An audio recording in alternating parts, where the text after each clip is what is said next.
ঘরের বাইরে বা কর্মস্থলে আমরা কি আসলেই কোথাও কি নিরাপদ আছি বলেন? ঢাকা মেডিকেল কলেজের একজন শিক্ষককে যেভাবে প্রকাশ্যে পিটানো হলো তা দেখলে যে কারো চোখ কপালে উঠবে।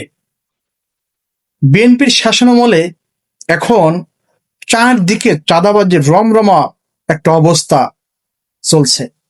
ডাক্তার, শিক্ষক থেকে শুরু করে সাধারণ খেটে খাওয়া মানুষ কারো জন্যই যেন আজ নিরাপত্তা নেই।